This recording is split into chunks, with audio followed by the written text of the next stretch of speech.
I guess it's probably not that much of an adjustment for you because you played some of the strong side before, correct? Yeah. So how have you liked the way it looked with the three of you in this new alignment?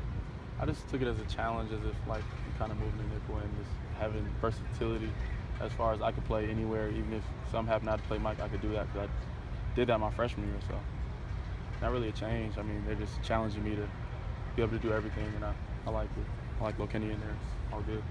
Coach White has called you the smartest guy on the team. Did you hear that, and do you kind of do you feel like a responsibility when you hear somebody saying that, a coach saying that about you? Yeah, I think definitely he's put the most on my plate.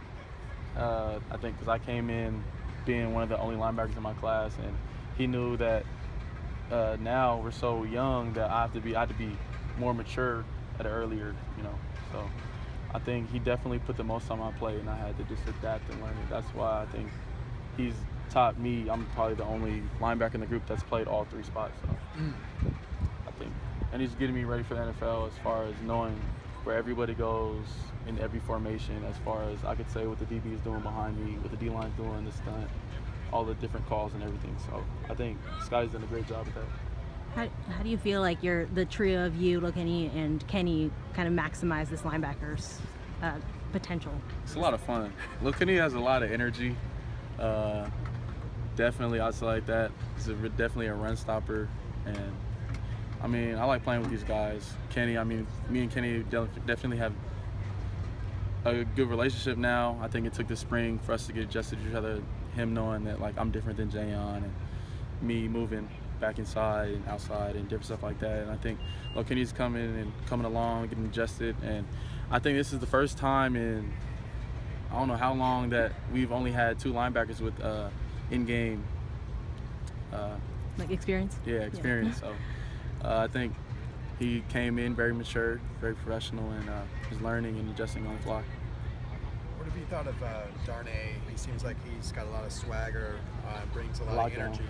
Lockdown? He's gonna be great. I think he's definitely gonna be great. Definitely a top guy. You see him with the ones. He doesn't look out of place. He's ahead of his time, I think. So him and Jalen definitely are on another level, and they're gonna be great. Do you have a nickname for Darnay yet? That's Nate. I don't know. Okay. Coach Moore has talked a little bit about Josh Rosen being kind of an advocate for a lot of you guys, teammates-wise. What about him as a leader makes him such a good teammate in that regard? Josh is very smart, and I know he likes to speak his mind. I support him on that. I mean, he thinks everything through, and he just speaking his mind and not trying to hurt or harm anything. But and he does his job. He does what he's supposed to do. That's either in the weight room, in the locker room, on the field. He handles his business, so I would support that guy 100%. When he has comments that kind of pick up some traction, how much do you guys talk about stuff like that in the locker room? Not that much. That's the Josh being Josh. Josh being Josh. What does that mean, Josh being Josh? That's a chosen one. He does chosen things, and we support him 110% no matter what he does. We'll have his back, pick him up if he needs it. Support the team first.